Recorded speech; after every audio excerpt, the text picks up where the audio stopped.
Hi hello friends, welcome to corporate connection. ನಾನು ಹಿಂದಿನ ವಿಡಿಯೋದಲ್ಲಿ ನಿಮಗೆ ಲೀನಿಯರ್ ರಿಗ್ರೆಷನ್ ಬಗ್ಗೆ ಹೇಳಿದ್ದೆ.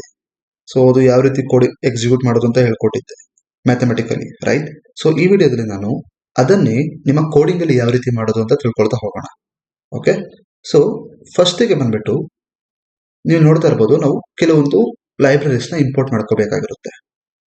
ಅದರಲ್ಲಿ ನಾವು ನಂಪೈನ ಯೂಸ್ ಮಾಡ್ತಾ ಇದ್ದೀವಿ. ಸೊ ನಾನು ನಂಪೈ ಬಗ್ಗೆನೂ ಕೂಡ ವಿಡಿಯೋ ಮಾಡಿದ್ದೀನಿ, ಹಾಗೂ ಪ್ಯಾಂಡಾಸ್ನು ಕೂಡ ಇಂಪೋರ್ಟ್ ಮಾಡ್ತಾ ಇದೀವಿ. ಇಲ್ಲಿ ಇದ್ರ ಬಗ್ಗೆನೂ ವಿಡಿಯೋ ಮಾಡಿದ್ದೀನಿ, ದಯವಿಟ್ಟು ಹೋಗಿ ನೋಡಿಲ್ಲ ಅಂದ್ರೆ. ಮತ್ತೆ ಮ್ಯಾಟ್ಪ್ಲಾಟ್ಲಿಬ್, ಇದು ನಿಮಗೆ ವಿಜುವಲೈಸೇಷನ್ ಮಾಡೋಕೆ ಯೂಸ್ ಆಗುತ್ತೆ. ಈ ಮ್ಯಾಟ್ಪ್ಲಾಟ್ಲಿಬ್ ಕೂಡ ಇಂಪೋರ್ಟ್ ಮಾಡ್ಕೊತಾ ಇದ್ದೀನಿ. ನೆಕ್ಸ್ಟ್ ಬಂದ್ಬಿಟ್ಟು ಲೀನಿಯರ್ ರಿಗ್ರೆಷನ್ ಮಾಡೆಲ್ ನ ಇಂಪೋರ್ಟ್ ಮಾಡ್ಕೊತಾ ಇದ್ದೀನಿ. ಯಾವ ರೀತಿ ಅಂದ್ರೆ ನಿಮ್ಮ scikit-learn. ಸೊ ಇದೊಂದು ಓಪನ್ ಸೋರ್ಸ್. ಸೊ ಇಲ್ಲಿ ನಮಗೆ ಕೆಲವೊಂದು ಇನ್ಬಿಲ್ಟ್ ಮಾಡೆಲ್ ಸಿಗ್ತಿರ್ತವೆ. ಸೊ ಅಲ್ಲಿಂದ ನಾನು scikit-learn ಮೂಲಕ ನಾನು ಲೀನಿಯರ್ ಮಾಡೆಲ್ ಒಂದು ಮಾಡೆಲ್ ನ ಇಂಪೋರ್ಟ್ ಮಾಡ್ಕೊತಾ ಇದ್ದೀನಿ. ಈ ಮಾಡೆಲ್ ಒಳಗಡೆ ನಾನು ಲೀನಿಯರ್ ರಿಗ್ರೆಷನ್ ಅನ್ನೋ ಒಂದು ಫಂಕ್ಷನ್ ನ ಕಾಲ್ ಮಾಡ್ತೇನೆ.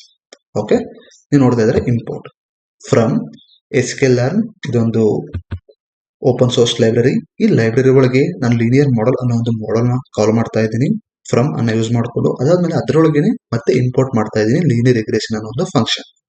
ಈ ರೀತಿ ನಾನು ನಿಮ್ಗೆ ಬೇಕಾಗಿರೋ ಲೈಬ್ರರೀಸ್ ನ ಇಂಪೋರ್ಟ್ ಮಾಡ್ಕೊತಾ ಇದ್ದೀನಿ. ಇದು ನಿಮ್ಮ ಫಸ್ಟ್ ಸ್ಟೆಪ್. ಸೊ ಇದನ್ನ ರನ್ ಮಾಡೋಣ. ಓಕೆ, ನೆಕ್ಸ್ಟ್ ಬಂದ್ಬಿಟ್ಟು ನಾನು ಸ್ಯಾಂಪಲ್ ಆಗಿರೋ ಒಂದು ಡೇಟಾ ಸೆಟ್ ನ ಕ್ರಿಯೇಟ್ ಮಾಡ್ಕೊತಾ ಇದ್ದೀನಿ. ಅದಕ್ಕೆ ಮೊದಲನೇದು ಬಂದ್ಬಿಟ್ಟು ನಿಮಗೆ ಹೇಳಿದ್ದೆ, ನಮ್ಮ ಈ ಲೀನಿಯರ್ ಪ್ರೊಡಕ್ಷನ್ ಅಲ್ಲಿ 7 ತರ ಡೇಟಾ ನಾನು ಎಕ್ಸಾಂಪಲ್ ತಗೊಂಡಿದ್ದೆ ನಾನು ಹಿಂದಿನ ವಿಡಿಯೋದಲ್ಲಿ. ಒಂದ್ ಬಂದ್ಬಿಟ್ಟು ಇನ್ಪುಟ್ ಬಂದ್ಬಿಟ್ಟು ಸ್ಕ್ವೇರ್ ಫುಟ್, ಮತ್ತೆ ಔಟ್ಪುಟ್ ಬಂದ್ಬಿಟ್ಟು ಪ್ರೈಸ್, ರೈಟ್? ಅದೇ ರೀತಿ ನಾನು ಇಲ್ಲಿ 2 ಡೇಟಾನ ಪ್ರಿಪೇರ್ ಮಾಡ್ಕೊಂಡಿದ್ದೀನಿ. ಒಂದ್ ಬಂದ್ಬಿಟ್ಟು ಸ್ಕ್ವೇರ್ ಫುಟ್, ಅದಕ್ಕೆ ನಾನು np.array.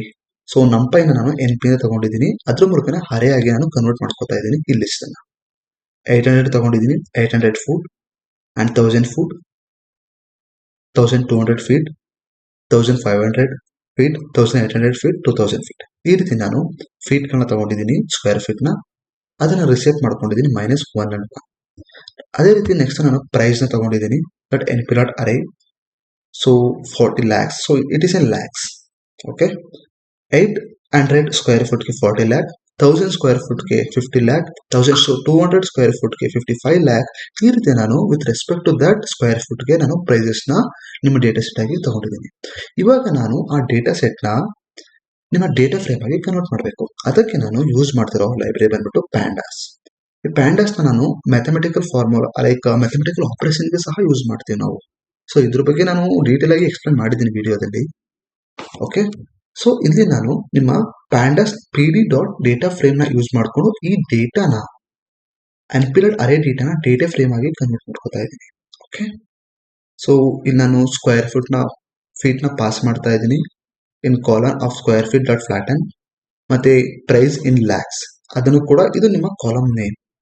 ಓಕೆ, ಇದು ನಿಮ್ಮ ರೋ ಪ್ರೈಸ್ ಸ್ಟೋರ್ ಆಗುತ್ತೆ ಅಲ್ಲಿ. ಓಕೆ, ಈ ರೀತಿ ಅಂದ್ಕೊಳ್ಳಿ. ಇವಾಗ ರನ್ ಮಾಡ್ತಾ ಇದ್ದೀನಿ. ಸೊ ಇದು ನಿಮ್ಮ ಡೇಟಾ ಸೆಟ್. ಓಕೆ, ಇಲ್ಲಿ ನೋಡ್ತಾ ಇರ್ಬೋದು, ನಮ್ಮ ಕಾಲಮ್ ನೇಮ್ ಸ್ಕ್ವೇರ್ ಫೀಟ್ ಅಂತ ಒಂದು ಬಂದಿದೆ, ಮತ್ತೆ ಪ್ರೈಸ್ ಇನ್ ಲ್ಯಾಕ್ಸ್ ಇದು ಒಂದು ಕೂಡ ಒಂದು ಕಾಲಮ್. ಇದು ಏನು ನಮ್ಮ ಇನ್ಪುಟ್ ವ್ಯಾಲ್ಯೂ, ಇದು ನಾವು ಪ್ರೆಡಿಕ್ಟ್ ಮಾಡಬೇಕಾಗಿರೋ ಔಟ್ಪುಟ್ ವ್ಯಾಲ್ಯೂ, ಮತ್ತೆ ಪ್ರೈಸ್ ಇನ್ ಲ್ಯಾಕ್ಸ್. ಇಲ್ಲಿ ಇನ್ಪುಟ್ ವ್ಯಾಲ್ಯೂ ಏನೇನಿದೆ, ಫೀಟ್ಸ್ ಇದೆ, ಸ್ಕ್ವೇರ್ ಫೀಟ್ ಇದೆ, ರೈಟ್? ಮತ್ತೆ ಔಟ್ಪುಟ್ ಅಲ್ಲಿ ಅದರದ್ದು ಪ್ರೈಸ್ ಇದೆ. ಸೊ ಈ ಡೇಟಾನ ಯೂಸ್ ಮಾಡಿಕೊಂಡು ನಾನು ಇವಾಗ ನಿಮ್ಮ ಲೀನಿಯರ್ ರಿಗ್ರೆಷನ್ ಮಾಡೆಲ್ ಬಿಲ್ಡ್ ಮಾಡ್ತಾ ಇದ್ದೀನಿ, ಮತ್ತೆ ಟ್ರೈನ್ ಮಾಡ್ತಾ ಇದ್ದೀನಿ. ನಾನು ಹೇಗೆ ಹೇಳ್ಕೊಟ್ಟಿದ್ನೋ ನಿಮ್ಮ ಮ್ಯಾಥಮೆಟಿಕಲ್ ಅಲ್ಲಿ ಅದೇ ರೀತಿ ಅದು ಇನ್ನಾಗಿ ಪರ್ಫಾರ್ಮ್ ಮಾಡುತ್ತೆ. ಸೊ ಅದಕ್ಕಿಂತ ಮುಂಚೆ ನಾವು ವಿಜುವಲೈಸ್ ಮಾಡೋಣ. ಸೊ ಡೇಟಾ ಲೀನಿಯರ್ ಆಗಿದೆ ಅಂತ ಚೆಕ್ ಮಾಡಬೇಕು. ನಾನು ಹೇಳಿದ್ದೆ ಅಲ್ವಾ, ಲೀನಿಯರ್ ರಿಗ್ರೆಷನ್ ಅಂದ್ರೆ ನಿಮ್ಮ ಡೇಟಾ ಸ್ಟ್ರೈಟ್ ಲೈನ್ ಇರಬೇಕು, ನಾನ್ ಲೀನಿಯರ್ ಆಗಿರಬಾರ್ದು. ಆ ಟೈಮಲ್ಲಿ ನಾವು ನಿಮ್ಮ ಲೀನಿಯರ್ ರಿಗ್ರೆಷನ್ ಯೂಸ್ ಮಾಡೋಕೆ ಬರೋದಿಲ್ಲ, ರೈಟ್? ಅದಕ್ಕೋಸ್ಕರ ನಾವು ಫಸ್ಟ್ ನಿಮ್ಮ ಡೇಟಾ ಲೀನಿಯರ್ ಆಗಿದೆಯಾ ಅಂತ ಚೆಕ್ ಮಾಡ್ಕೊಬೇಕು. ಅದಕ್ಕೋಸ್ಕರ ಚೆಕ್ ಮಾಡೋಣ. ಸೊ ಇಲ್ಲಿ ನಾನು ಸ್ಕ್ಯಾಟರ್ ಪ್ಲಾಟ್, ನಾನು ಹೇಳಿದ್ನಲ್ಲ ಮ್ಯಾಟ್ಪ್ಲಾಟ್ಲಿಬ್ ನ ಯೂಸ್ ಮಾಡ್ಕೊಂಡು plot.scatter ನ ಯೂಸ್ ಮಾಡ್ತಾ ಇದ್ದೀನಿ. ನಿಮ್ಮ ಡೇಟಾ ಯಾವ ರೀತಿ ಡಿಸ್ಟ್ರಿಬ್ಯೂಟ್ ಆಗುತ್ತೆ ಅಂತ ಚೆಕ್ ಮಾಡೋಕೆ. ಇದನ್ನು ಸ್ಕ್ವೇರ್ ಫುಟ್ ಮತ್ತೆ ಪ್ರೈಸ್ ನ ಪಾಸ್ ಮಾಡ್ತಾ ಇದ್ದೀನಿ. ಇಲ್ಲಿ ಏನು ಇದು ಅಂದ್ರೆ ಸ್ಕ್ವೇರ್ ಫುಟ್ ನ ಎಕ್ಸ್ ಗೆ ನಾನು ಪಾಸ್ ಮಾಡ್ತಾ ಇದ್ದೀನಿ, ಇದನ್ನು ಎಕ್ಸ್ ಆಕ್ಸಿಸ್. ಪ್ರೈಸ್ ನ ಬಂದ್ಬಿಟ್ಟು ವೈ ಆಕ್ಸಿಸ್ ಗೆ ಪಾಸ್ ಮಾಡ್ತಾ ಇದ್ದೀನಿ. ನೆಕ್ಸ್ಟ್ plot.x ಲೇಬಲ್ ಕೊಡ್ತಾ ಇದ್ದೀನಿ ಎಕ್ಸ್ ಆಕ್ಸಿಸ್ ಗೆ, ಅದು ಹೌಸ್ ಸೈಜ್ ಇನ್ ಸ್ಕ್ವೇರ್ ಫುಟ್. ಮತ್ತೆ ವೈ ಆಕ್ಸಿಸ್ ಗೂ ಸಹ ಪ್ರೈಸ್ ಇನ್ ಲ್ಯಾಕ್ಸ್ ಅಲ್ಲಿ ಕೊಡ್ತಾ ಇದ್ದೀನಿ. ಮತ್ತೆ ಟೋಟಲ್ ಟೈಟಲ್ ಬಂದ್ಬಿಟ್ಟು ಹೌಸ್ ಸೈಜ್ ವರ್ಸಸ್ ಪ್ರೈಸ್ ಅಂತ. ಮತ್ತೆ ಸೊ ಫೈನಲಿ ಕಮಾಂಡ್. ಸೊ ಇಲ್ಲಿ ನೋಡಬಹುದು ಡೇಟಾನ ನೀವು ಲೀನಿಯರ್ ಆಗಿದೆ, ರೈಟ್? ಸೊ ಸ್ಟ್ರೈಟ್ ಲೈನ್ ಆಗಿದೆ. ಸೊ ಒಂದಕ್ಕಿಂತ ಒಂದು ಇನ್ಕ್ರೀಸ್ ಆಗ್ತಾ ಹೋಗ್ತಾ ಇದೆ, ಯಾವುದು ಕೂಡ ಡೌನ್ ಆಗ್ತಾ ಇಲ್ಲ, ರೈಸ್ ಆಗ್ತಾ ಇಲ್ಲ, ರೈಟ್. ಇದು ಸ್ಟ್ರೈಟ್ ಆಗಿದೆ, ಲೀನಿಯರ್ ಆಗಿದೆ. ಸೊ ಇವಾಗ ನಾವು ನಿಮ್ಮ ಲೀನಿಯರ್ ರಿಗ್ರೆಷನ್ ಇದಕ್ಕೆ ನಾವು ಯೂಸ್ ಮಾಡಬಹುದು. ಸೊ ಪ್ರಾಬ್ಲಮ್ ಇಲ್ಲ. ಈ ರೀತಿ ನೀವು ಅರ್ಥ ಮಾಡ್ಕೊಬೇಕು, ಯಾವ ರೀತಿ ಯಾವ ಡೇಟಾಗೆ ಯಾವ ಆಲ್ಗೋರಿಥಮ್ ಯೂಸ್ ಮಾಡಬೇಕಾಗುತ್ತೆ ಅಂತ. ಅಕಸ್ಮಾತ್ ನಿಮಗೆ ಈ ಡೇಟಾ ನಾನ್ ಲೀನಿಯರ್ ಆಗಿತ್ತು ಅಂದ್ರೆ ನೀವು ನಾನ್ ಲೀನಿಯರ್ ಆಲ್ಗೋರಿಥಮ್ ಯೂಸ್ ಮಾಡಬೇಕಾಗುತ್ತೆ. ಅದನ್ನ ನಾನು ಎಕ್ಸ್ಪ್ಲೇನ್ ಮಾಡ್ತೀನಿ ನೆಕ್ಸ್ಟ್ ವಿಡಿಯೋದಲ್ಲಿ. ಓಕೆ, ಸೊ ಇವಾಗ ಅಂದ್ಕೊಳ್ಳಿ ಇದು ಡೇಟಾ ಲೀನಿಯರ್ ಆಗಿದೆ. ಇವಾಗ ನಾನು ನಿಮ್ಮ ಮಾಡೆಲ್ನ ಟ್ರೈನ್ ಮಾಡ್ತೀನಿ, ಹಾಗೂ ಆಲ್ಗೋರಿಥಮ್ನ ಇಂಪೋರ್ಟ್ ಮಾಡ್ಕೊಂಡಿದ್ದೀನಿ. ಸೊ ಇಲ್ಲಿ ನಾನು ಮೊದಲು ಮಾಡೆಲ್ನ ನಾನು ವೇರಿಯೇಬಲ್ ನೇಮ್ ಕೊಟ್ಕೊಂಡಿದ್ದೀನಿ ಮಾಡೆಲ್ ಅಂತ. ಇಲ್ಲಿ ನಾನು ಲೀನಿಯರ್ ರಿಗ್ರೆಷನ್ ಕಾಲ್ ಮಾಡ್ತಾ ಇದ್ದೀನಿ. ಓಕೆ, ನಾನು ಇಂಪೋರ್ಟ್ ಮಾಡಿದ್ದೀನಿ ಇಲ್ಲಿ, ರೈಟ್. ನಿಮ್ಗೆ ಗೊತ್ತಲ್ಲ, ಇಲ್ಲಿ ನೋಡಿದಿರಿ ಇಂಪೋರ್ಟ್ ಮಾಡಿದ್ದೀನಿ ಯಾವ್ದ್ರ ಮೂಲಕ, ನಿಮ್ಮ scikit-learn ಅನ್ನೋ ಒಂದು ಓಪನ್ ಸೋರ್ಸ್ ಲೈಬ್ರರಿ ಮೂಲಕ ನಿಮ್ಮ ಲೀನಿಯರ್ ರಿಗ್ರೆಷನ್ ನ ಇಂಪೋರ್ಟ್ ಮಾಡ್ಕೊಂಡಿದ್ದೀನಿ. ಸೊ ಅದನ್ನ ನಾನು ಇಲ್ಲಿ ಕಾಲ್ ಮಾಡಿ ನಿಮ್ಮ ಮಾಡೆಲ್ಗೆ ಪ್ರೊವೈಡ್ ಮಾಡ್ತಾ ಇದ್ದೀನಿ. ಇವಾಗ ಮಾಡೆಲ್ ಇದಕ್ಕೆ ಈಕ್ವಲ್ ಆಗಿದೆ. ನೆಕ್ಸ್ಟ್ ಬಂದ್ಬಿಟ್ಟು ಮಾಡೆಲ್ ಡಾಟ್ ಫಿಟ್ ಅನ್ನೋ ಒಂದು ಫಂಕ್ಷನ್ ನ ಕಾಲ್ ಮಾಡ್ತಾ ಇದ್ದೀನಿ ನಿಮ್ಮ ಲೀನಿಯರ್ ರಿಗ್ರೆಷನ್ ಅಲ್ಲಿ. ಏನ್ ಫಿಟ್ ಅಂದ್ರೆ ಇದು ಟ್ರೈನ್ ಮಾಡೋಕೆ ಯೂಸ್ ಮಾಡ್ತಾರೆ ಫಿಟ್ ಅನ್ನ. ಸೊ ಈ ಫಿಟ್ ಒಳಗಡೆ ನಾನು ನಿಮ್ಮ ಸ್ಕ್ವೇರ್ ಫುಟ್ ಮತ್ತೆ ಪ್ರೈಸ್ ನ ಪಾಸ್ ಮಾಡ್ತಾ ಇದ್ದೀನಿ. ಸೊ ಇವಾಗ ಇದು ಟ್ರೈನ್ ಆಗುತ್ತೆ, ನಾನು ಜಸ್ಟ್ ರನ್ ಮಾಡಿದ್ರೆ ಟ್ರೈನ್ ಆಗುತ್ತೆ.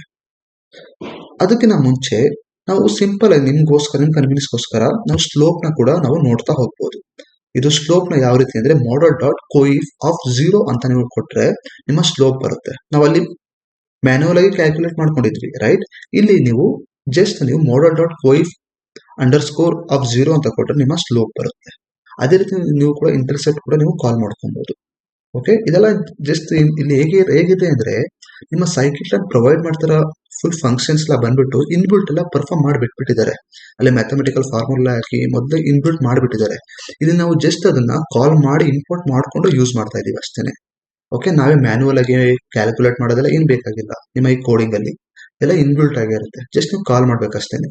ಸೊ ಇಲ್ಲಿ ನೋಡ್ತೀವಿ ಸ್ಲೋಪ್ ಮತ್ತೆ ಇಂಟರ್ಸೆಪ್ಟ್ ನಾವು ಜಸ್ಟ್ ಕಾಲ್ ಮಾಡ್ಕೊಂಡು ಸಿಕ್ಬಿಡ್ತು. ಆದ್ರೆ ಅಲ್ಲಿ ನಾವು ಮ್ಯಾನ್ಯುವಲ್ ಆಗಿ ಕ್ಯಾಲ್ಕುಲೇಟ್ ಮಾಡ್ಕೊಂಡು, ರೈಟ್.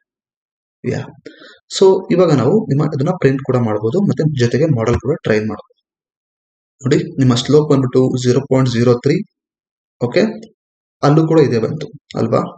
ನೆಕ್ಸ್ಟ್ ಬಂದ್ಬಿಟ್ಟು ಇಂಟರ್ಸೆಪ್ಟ್ 14 ಬಂದಿದೆ, ಅಲ್ಲಿ ಸಮಥಿಂಗ್ 20 ಬಂತು ಅಂದ್ಕೋತೀನಿ ನಾವು ನಮ್ಮ ಮ್ಯಾನ್ಯುವಲ್ ಆಗಿ ಕ್ಯಾಲ್ಕುಲೇಟ್ ಮಾಡಿದಾಗ.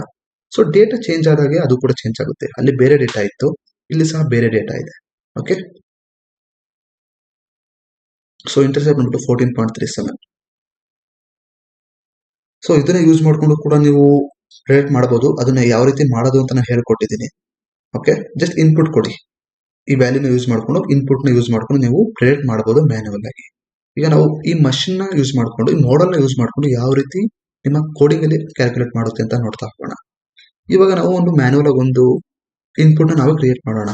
ಈಗ 1700 ಅಂತ ಒಂದು ಇನ್ಪುಟ್ ನಾವೇ ಕೊಡೋಣ. ಇದೇ ಇನ್ಪುಟ್ ಇದರಲ್ಲಿ ಡೇಟಾ ಸೆಟ್ ಅಲ್ಲಿ ಇಲ್ಲ. ಓಕೆ, ನಾವು ನ್ಯೂ ಡೇಟಾವನ್ನು ಕೊಟ್ಟು ನೋಡೋಣ ಏನ್ ಪ್ರೆಡಿಕ್ಟ್ ಮಾಡುತ್ತೆ ಅಂತ ಚೆಕ್ ಮಾಡೋಣ. ಸೊ ಇಲ್ಲಿ 1700 ನ ಅರೇಯಾಗಿ ಕನ್ವರ್ಟ್ ಮಾಡ್ಕೊತಾ ಇದ್ದೀನಿ, ಮತ್ತೆ ಆ ಅರೇನ ನಾನು ಮಾಡೆಲ್ ಡಾಟ್ ಪ್ರೆಡಿಕ್ಟ್ ಅನ್ನೋ ಒಂದು ಫಂಕ್ಷನ್ ಗೆ ಕಾಲ್ ಮಾಡಿ ಪ್ರೆಡಿಕ್ಟ್ ನ ಯೂಸ್ ಮಾಡ್ತೀವಿ ನಾವು ಟೆಸ್ಟ್ ಮಾಡೋಕೆ. Okay, predict model dot predict ನ ಕಾಲ್ ಮಾಡಿ ನಿಮ್ಮ ನ್ಯೂ ಸ್ಕ್ವೇರ್ ಫುಟ್ ಅದನ್ನ ನಾವು ಪ್ರೊವೈಡ್ ಮಾಡ್ತಾ ಇದೀವಿ ವಿತ್ 0th one. ಸೊ ಇವಾಗ ನೀವು ಅದನ್ನ ಪ್ರಿಂಟ್ ಮಾಡಿ ನೋಡ್ಬೋದು ಯಾವ ರೀತಿ ನಿಮ್ಮ ಮಾಡೆಲ್ ಟ್ರೈನ್ ಆಗಿದೆ ಅಂತ ಗೊತ್ತಾಗ್ಬಿಡುತ್ತೆ. ಓಕೆ, ಅದು 71 lakhs ತೋರಿಸ್ತಾ ಇದೆ. ಸೊ ಕನ್ವೀನಿಯನ್ಸ್ ಆಗಿದೆ ಅದು. ಸೊ ಚೆಕ್ ಮಾಡ್ಕೊಬಹುದು ನೀವು.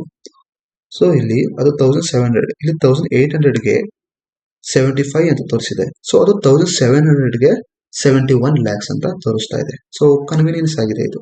ಸೊ ಅದಕ್ಕೋಸ್ಕರ ಹೇಳ್ಬೋದು ಮಾಡೆಲ್ ಚೆನ್ನಾಗಿ ಟ್ರೈನ್ ಆಗಿದೆ ಅಂತ. ಸೊ ಇದನ್ನ ಕ್ಯಾಲ್ಕುಲೇಟ್ ಮಾಡೋಕೆ ಕೆಲವೊಂದು ಎರರ್ ಮ್ಯಾಟ್ರಿಕ್ಸ್ ಇದೆ, ಅದನ್ನ ಕೂಡ ನಾನು ನಿಮ್ಗೆ ಯಾವಾಗ ಅದ್ರ ಬಗ್ಗೆ ಎಕ್ಸ್ಪ್ಲೇನ್ ಮಾಡ್ತೀನೋ ಅದನ್ನ ಯಾವ ರೀತಿ ಯೂಸ್ ಮಾಡೋದು ಅಂತ ಹೇಳ್ಕೊಡ್ತೀನಿ. ಓಕೆ, ಸೊ ಇವಾಗ ಜಸ್ಟ್ ಅಂದ್ಕೊಳ್ಳಿ ಮಾಡೆಲ್ ಚೆನ್ನಾಗಿ ಪರ್ಫಾರ್ಮ್ ಮಾಡ್ತಿದೆ ಅಂತ. ಸೊ ಇಲ್ಲಿ 71 lakhs ಅಂತ ತೋರಿಸ್ತಾ ಇದೆ. ಸೊ ನಿಮಗೆ ಬೇಕಾದ್ರೆ ನೀವು ಬೇರೆ ಫೀಡ್ ಕೂಡ ಕೊಟ್ಟು ಚೆಕ್ ಮಾಡ್ಕೊಬಹುದು, ಬಿಕಾಸ್ ನಿಮ್ಮ ಮಾಡೆಲ್ ಆಗಲೇ ಟ್ರೈನ್ ಆಗಿದೆ. ಈಗ ನೀವು ಯಾವುದು ಕೂಡ ಕೊಟ್ಟು ಇನ್ಪುಟ್ ಡೇಟಾ ಕೊಟ್ಟು ಕೂಡ ಚೆಕ್ ಮಾಡ್ಕೊಳ್ತಾ ಹೋಗ್ಬೋದು. ಈಗ ನಾವು ಅದನ್ನ ನಾವು ಪ್ಲಾಟ್ ಆಗಿ ಒಂದು ಟ್ರೈ ಮಾಡೋಣ ಯಾವ ರೀತಿ ನಿಮ್ಮ ಮಾಡೆಲ್ ಟ್ರೈನ್ ಆಗಿದೆ ಅಂತ.